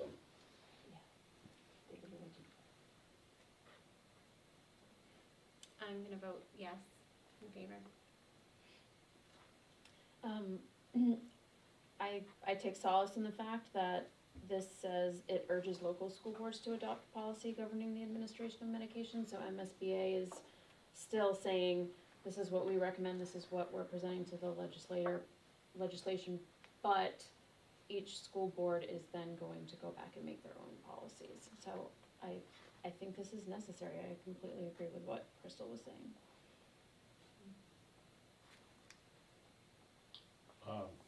Yeah, I don't want to conflate medications and vaccinations in the same thing. I see this as being somewhat separate. So I wouldn't want to limit our school nurses from providing medications. But vaccinations, that could be perhaps another conversation. I agree. So I have 4 yes, 3 neutral, 1 no. Correct. Okay. How many are there? Nothing. Right, the rest ones are maybe a little bit simpler. Yeah, so I'll read the next one. The next one that has the same number of letters next to it. State assessments. So the reason for the revision, they felt the name change was important and necessary as the MEA is no longer the state assessment. Could be more generic, knowing that it might change again. Also want to assure that social studies / civics were returned to be assessed within the context of what is, I would assume is inspected to, what? Yeah, he wrote a funny What thing there. is inspected to be, What is inspected is expected, so I think what he's saying is when you test something, that means people know they have to teach it. okay, Like, if you're checking it, people will do it, okay. thing. I think And that's they the phrase. hoped for greater emphasis on the last sentence, thinking about the adjectives of relevant, timely feedback, and not consume too much time otherwise available for instruction. Music to a teacher's ears. Those are good.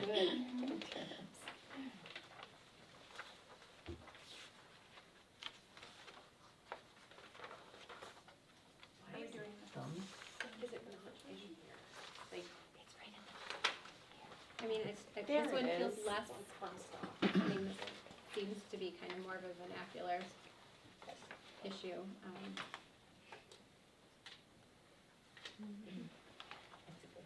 Yes, Is that a yes, Tammy? It's clear to me. Yes, Crystal, yes, Brooke. Yes, Jamie. Yes, Yes. me. I almost just looked at your name tag and called you Mayla, even though I know No. your name is Joe. Jeez. I'll try to be more clear. Bill. And Anthony. I'm indifferent, it just doesn't Okay. seem to be an important issue to me.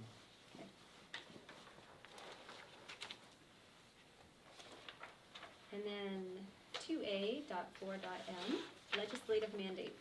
So basically, wanted to make sure the unfunded mandates language was in the resolution. Like, stop sending unfunded mandates. Yeah, I know, so it says, and I'll They just say that every reread, year. I'll just reread that. So it says, decisions concerning education should be made by the local school board whenever possible. The Maine School Boards Association urges the legislature not to interfere with the decision-making responsibilities of local school boards by, and this is the word change, by requiring educational programs and unfunded mandates beyond those required to maintain standards, equal rights and opportunities.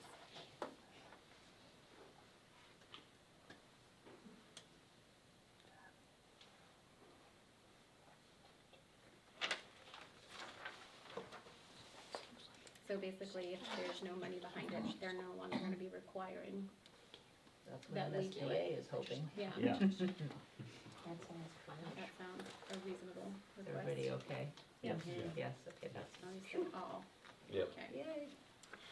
scheduling of CTE, a few minor word changes, and removed the section of the resolution that we didn't think was the responsibility of the legislature. So I'll just tell you quickly, this doesn't necessarily apply to Levitt because the Androscoggin County High Schools do a really good job of scheduling with LRTC, but that's not true across the state. There are kids who can't like really fit it in and things like that. So there's a larger issue here, but not, it doesn't really happen to our kids. So, but it is important. There's kids who really can't take programs and graduate from the high school they're in because the calendars don't align and the schedules don't align and all that stuff, so. And those look like very minor word changes, adding guardians after parents, adding regions after centers. Yeah. I think that's an easy yes for me. Who's making these changes? I'm assuming MSBA. Okay. Yes, yeah.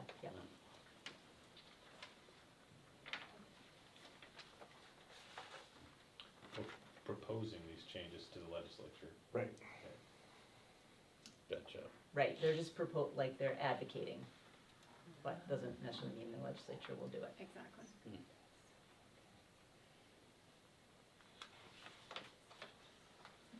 And I think everybody said yes. we all said yes, sorry, I just wanted to make sure. Yeah. And then alternative certification, wanted it rewritten to provide greater clarity. A new proposal will be seen at the delegate assembly with the same meaning of the resolution. Reading skills are getting worse as the night goes on.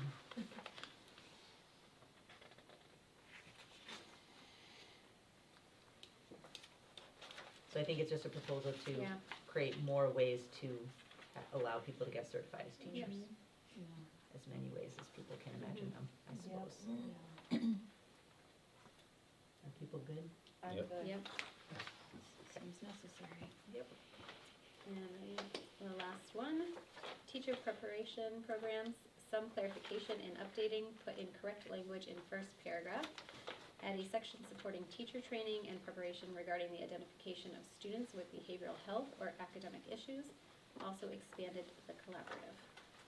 So it's directions to create a collaborative of all the teacher prep programs to deal with those issues. Like wanting them to work more collaboratively and to deal with the issues that are listed here.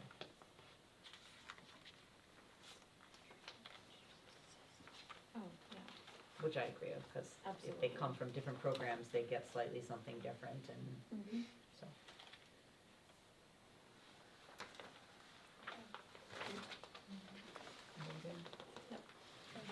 Yep.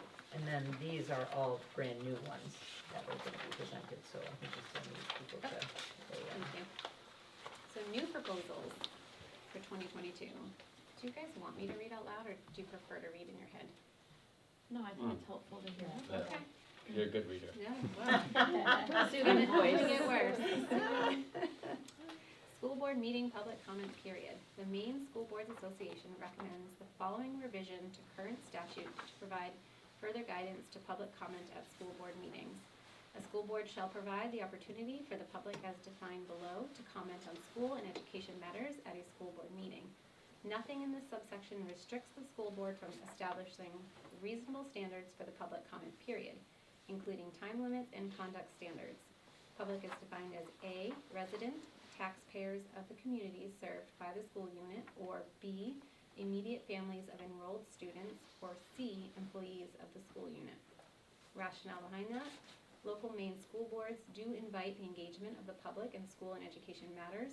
However, current statute title 20-A 1001, do I have to say all that? Passed, I don't even know what some of those symbols are, passed in 2019 does not define public in a consistent manner as is defined in title 20-A, which includes public as members of the public who reside within the boundaries of the school administrative unit. MSBA thinks that greater latitude should be provided in addition to residents, so have expanded for definition. However, MSBA is proposing that the shall in the statement provide the opportunity for the public as defined below to comment on school and education matters be limited to the three stated categories. This is not to say that an invitation could not be offered to members of the public who may be of a different category. So that one's very interesting. I think those three categories would encompass the majority of who would be here. I know it's our policy at this point, if somebody wants to speak who is not a member of the community, doesn't have a student enrolled, they usually ask permission of the school board to speak prior to, I mean, usually it's like a vendor service or something along those lines. I think what I remember Steve saying, either he said it when we did the training or he said it separately in a different thing that I did, that the board can't, with the current statute, the board can't prohibit non-residents, taxpayers, blah, blah, from speaking. So this would give the board the option of narrowing it to those three groups. And then maintaining, I assume, what's already there, which is permission for others who aren't. It's somewhat in line with local town meetings as well. Very I mean, much. residents are allowed to speak at town meeting, Yeah. but non-residents are not. I mean, I think it's the same kind of practice. It's a great analogy. So, And they have to ask Does it make permission sense to to me? speak. Yeah. Yeah, it's the same practice. I guess, is there any other category left out that people feel strongly should be, in, when you read those three? Other than, you would want a vendor to have permission, or if you needed someone that had expertise in something, Mhm. you would invite them, correct? Right. When the auditors come, we'll give them permission to talk. For 3 minutes. Yeah. Not a minute more. Okay, I feel comfortable with Thank you. that proposal. Yeah, I think Yeah. Wilson. The town meeting analogy was perfect. My brain was like, oh yeah, that makes sense. Yeah. Okay. And then the next one down is Individuals with Disabilities Education Act, IDEA. The Maine School Boards Association urges Congress to reauthorize and fully fund the Individuals with Disabilities Education Act, providing 40% reimbursement for locally expended funds for special education costs compared to the 14% currently received from the federal government. This is special education funding. It's right up there I've with actually written Medicare letters and to all of our Medicare reimbursement. legislators telling them to spend money, but it hasn't worked yet. Rationale. The reauthorization of IDEA is long overdue, resulting in outdated and irrelevant requirements on local school districts and the need to address current challenges facing students with disabilities and their local school districts. IDEA reauthorization should focus on progress and Demonstrably. Thank you. Positive outcomes for all students, promote collaboration and trusted relationships between parents and schools, urge Congress to fully fund IDEA at the level 40% promised. Special education costs estimate range from $80 billion to $110 billion per year. Is that for the country or for the state? Okay, thank goodness. The federal contribution has been less than 20%, with the states and local school districts assuming the balance of the funding burden. And of course, the local school districts mean our taxpayers. Well, it's all tax. I was gonna say, they pay one way or another. But it comes specifically out of that smaller community to fund versus the spread out amongst, one way or the other. So I think this is just, like, we're urging Congress, so, She's been doing it for years, so, yeah. I know. and hasn't gotten anywhere, so I'm we'll just gonna accept just it. whip those letters out, put a new date on them and say, hey. I will gladly offer my name beside that to continue to push Congress to help us in that manner.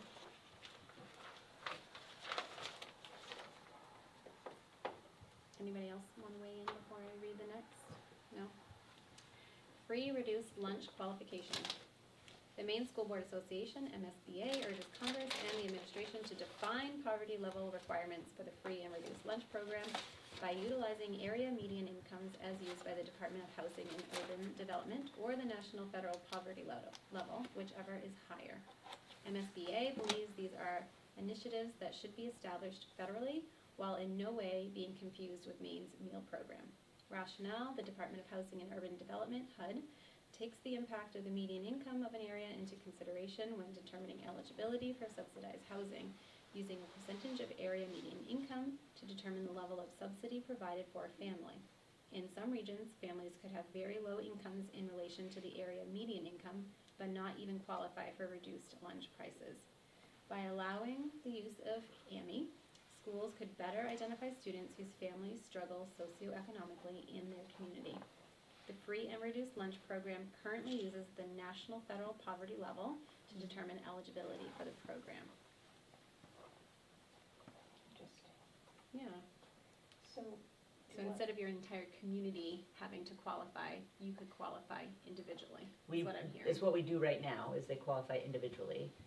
I think this provides more flexibility, which can in fact, I think, help a community by taking whichever number is, because money comes with a higher student poverty. So if there's, and I think this is also gonna deal with the second one, like now that lunches are free in Maine, without those free and reduced lunch applications being completed, and without using any other type of way to determine the poverty level of a community, we are at risk of not receiving as much funding as we could from the federal government to support students who are struggling socioeconomically. So we're like in this weird, so they're asking for action on that to deal with the fact that that is coming. Because like all of our title funding comes from the poverty level. So. Okay, so leading into the next one, funding of the Universal School Meals Act of 2021. The Maine School Boards Association calls upon Congress to pass the Universal Schools Meal Program Act of 2021, which would amend the Child Nutrition Act of 1966 and the Richard B. Russell National School Lunch Act to make breakfast and lunches free for all children, without adversely affecting federal funding formula that may use free and reduced lunch rates, such as Title I. Rationale: students experiencing hunger are more likely to have behavior and attention problems and higher rates of suspensions and excessive absences. Offering free meals to all children helps to end the stigma associated with needs-based free and reduced lunches and eliminates lunch shaming when a student has an overdrawn account. Schools would no longer have to foot the bill for unpaid meals, fees, or try to collect from families. Students who eat free and nutritious meals at school reduce financial strain on the family food budget. National School Lunch Program lunches provide 1/3 or more of the recommended levels for key nutrients. Healthy meals are an integral part of our investment in education for the whole child. Okay. So currently, lunches are free to children. Only in Maine. And that was only in Maine. Maine did that. So the federal government made it free across the country in response to the pandemic, and then that bill ran out, like they didn't reauthorize it. Maine, the legislature went ahead and did it themselves just for this state. I think it's also maybe one other state, I think. Okay, is that a year-by-year thing, or is it I actually don't according know. to political? I think it's a law at the cycles? moment, but of It- course, it could change, anything sure. could not be a law. Right. But it's currently a law. So currently, it is a law In Maine, in Maine. right. So if it becomes, essentially I think they're asking to go back to the national free lunch so that it's not state by state. Maine would then be able to, I assume, access more money or something like that, but.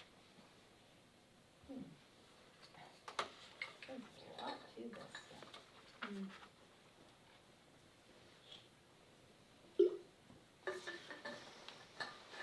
It seems like a no-brainer to me.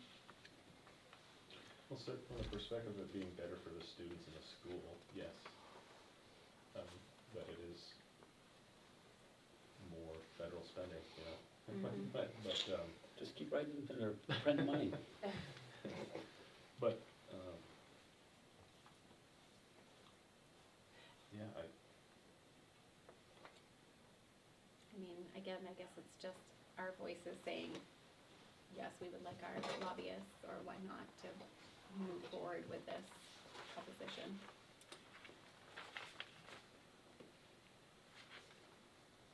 Yeah, I don't know. Social Security, repeal of government pension offset and windfall elimination This provision. is so complex. Can I just give you like the summary? Yes. Because I actually know about this, because I had a Okay. teacher that this impacted. Okay. So, if you're a career changer, if you had Social Security in your prior career and you become a teacher, once you're vested in Maine State Retirement, you lose your access to Social Security.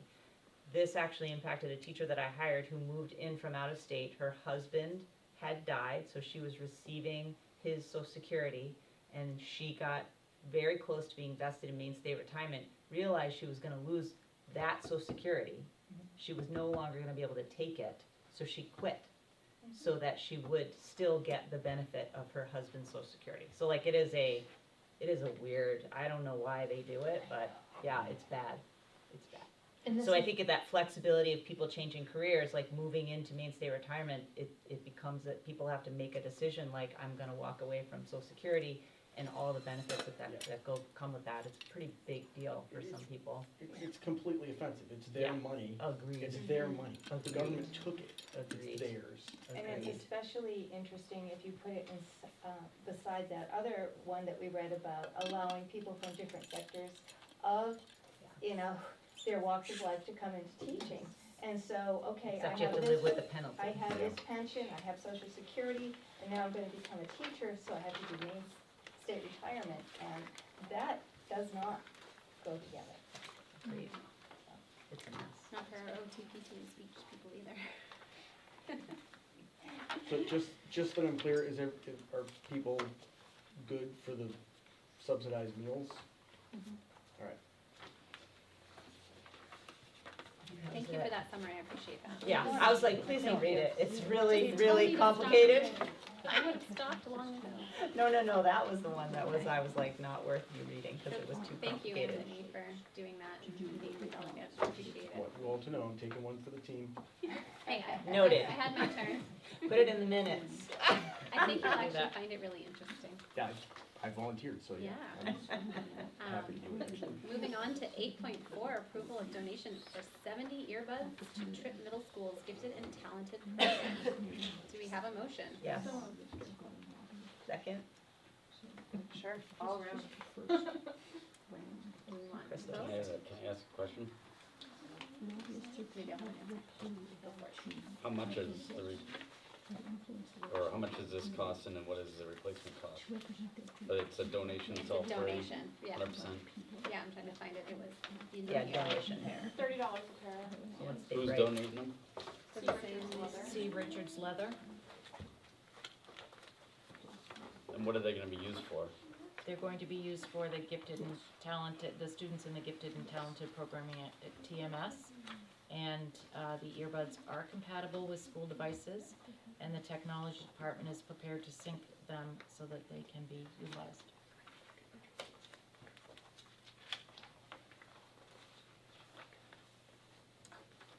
I think they should be tethered or something to these kids. Right, good luck with that. Yeah. Here, it's finally found. Yeah, there you go. All those in favor? Any opposed? I'm not good at. Okay, and 8.5, so now we're entering policies. First reading and acceptance of revised policy AC-non-discrimination / equal opportunity and affirmative action. Does somebody from the policy committee want to speak towards that? Sure. Basically, this is just, they're just updating it from the, Maine Human Rights Act. So basically, when you look through all of these policies, every single one of them through, 8.8, all of them are adding in the wording that's in bold. So it's saying non-discrimination based on everything that it has always said, and then they're adding in including traits associated with race involving hair texture, afro hairstyles, and protective hairstyles such as braids, twists, and locks. And you'll see that throughout on all of them. So it will be non-discrimination, sexual harassment, and recruitment and hiring of staff. So it's just saying you can't discriminate on this basis throughout all of these policies. And just to clarify, this is because Maine's law has changed, so we are updating to be in compliance with that? Correct. Okay, all right. Looking for a motion? I have a question. Yep, Or we can motion and Oh, that's still right. ask questions, Okay. so. I forget the order sometimes. I do too. All night, actually. So moved. Okay, thank you. And do we have questions? Oh, whoops. Oh, we need a second. Oh, A second. see? Second first. I'll second. Okay. Tammy, sorry. Yes, so I asked this question at the policy meeting, and I'm just gonna ask it, again. I don't know if you had a chance to find anything out about the rationale or the origin for this particular language to be put into this policy. I actually asked when I went up to the main school management for my new superintendent training. Yes, you did. So one, as a principal, in things that I get sent to me, I have read stories in other states. I've never read of anything happening here, but in Okay. other states where students, the dress code includes hair that would prevent this, which I find mind-boggling, but that is, Say that again? it would prevent braids or a certain length of hair, locks. Like I've seen, stories that have come In a through. public school?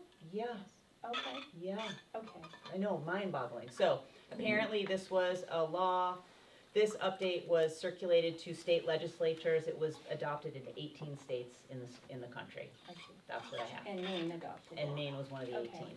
So, I don't, to me, you're going from, if I may continue, is it okay to continue? From a very big picture, sort of broad, abstract concepts of the non-discrimination, when you list things like, race, religion, to something that's very, very, very concrete.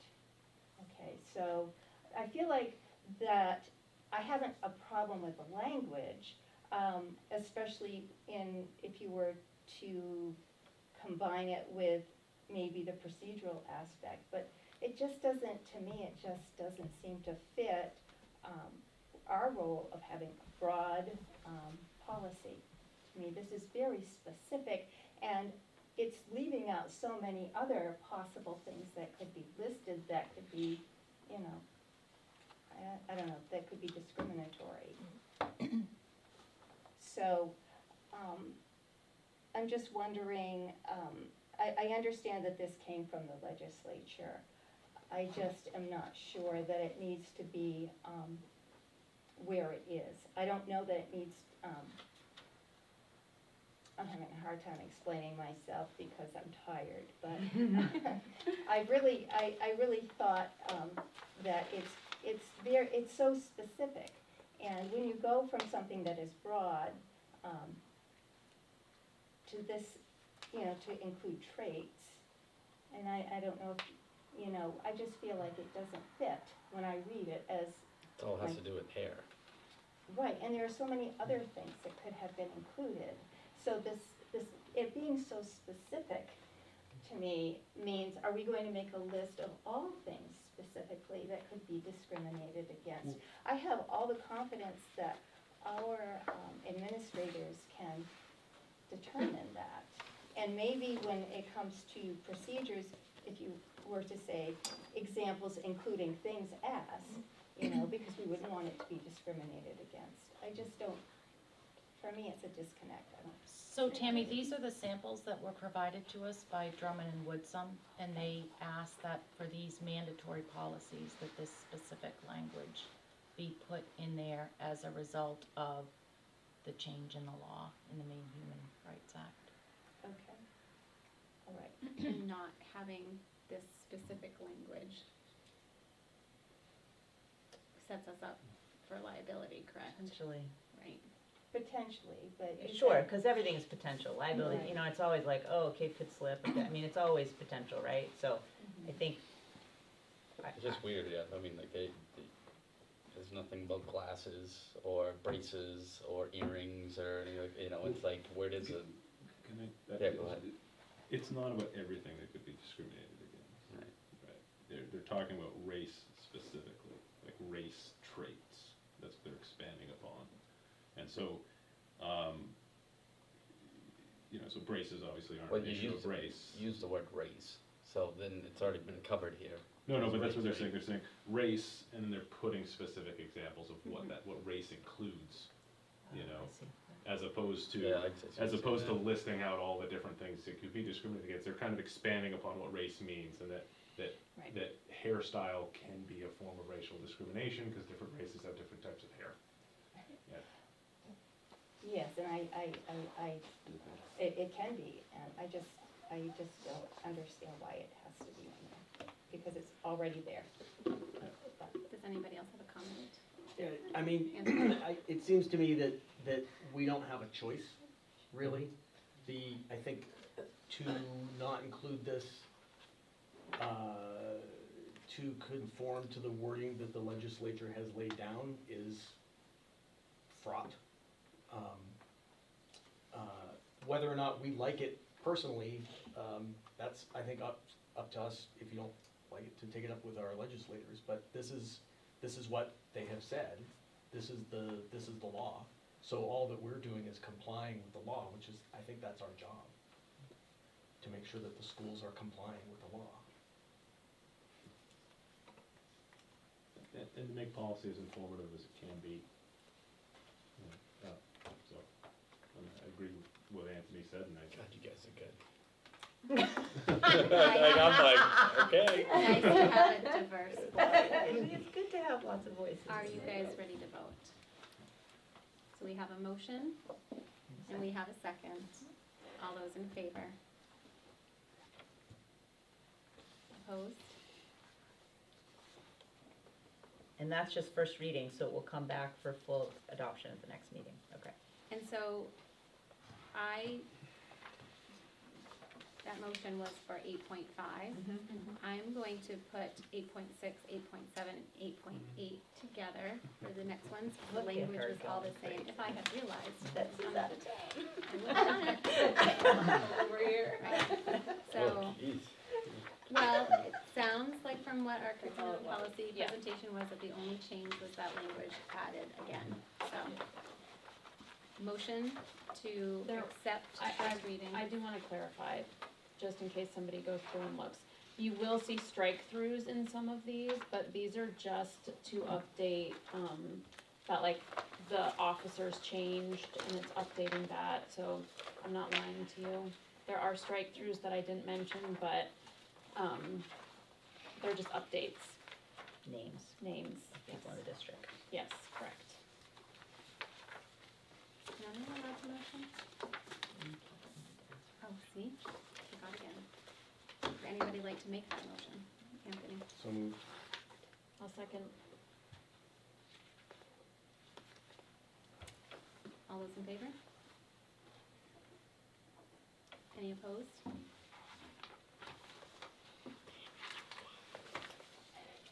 And then 8.9, first reading and acceptance of revised policy IMG, animals in school. What the? And we're not talking about the kids.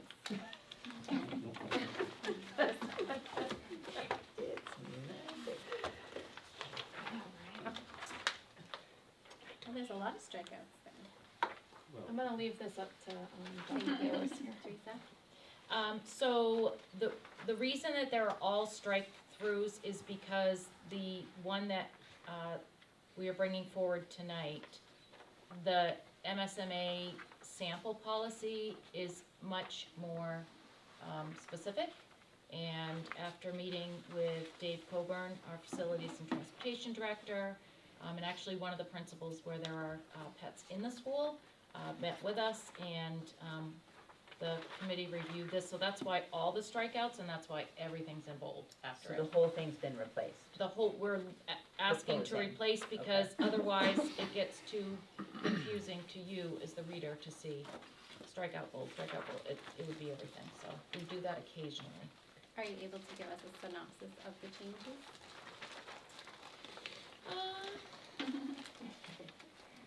I think probably the biggest one that I noticed was around a specific type of bird, and I cannot pronounce it, but it means birds that may carry whatever this disease is, a severe infectious human respiratory disease. the It's at the same? bottom of page PSIT. 2 of 4, so you can all, Pistachio bird.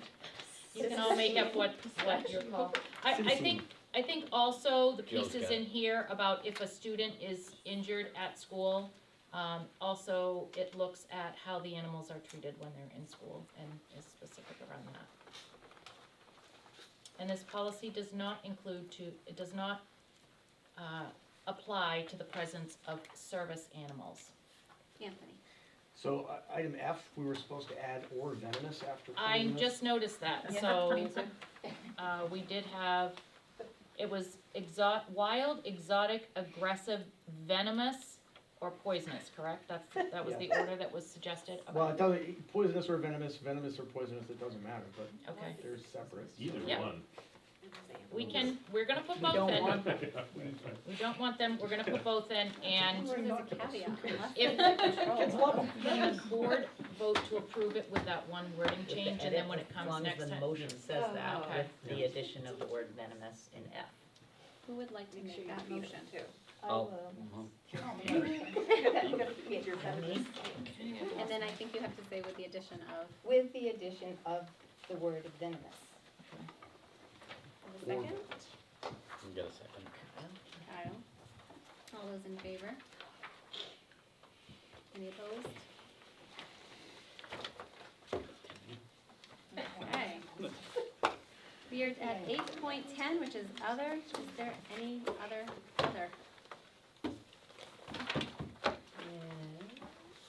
I have some other business.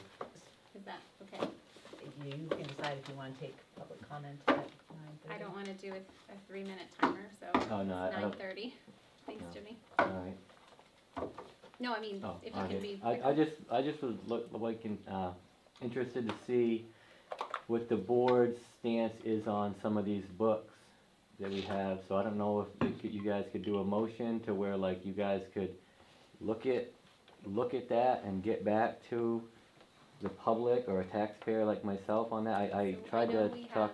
I know we have a couple books that are being Oh, reviewed Okay. through our policy, and I'm not sure where we're at with that, but it's going through the correct process. And Yeah, I if just. time and place comes that it comes in Yeah. front of the board, then we'll deal with it Yeah, then. I just wanna know where you guys stand on it, cause I tried to ask the librarians and there was nothing, So if you have a specific book, I think what Betsy did Yeah. at the last meeting, if there's a specific book, a specific complaint, then you're welcome to reach out to me and I'll walk you through that process. Well, yeah, and that process is to read the whole book. I don't have it in front of me, but No, I'm is that happy what to you- talk you through it. I did feel as though I did not have sufficient time to ask questions for the librarians before we went into executive session and they left.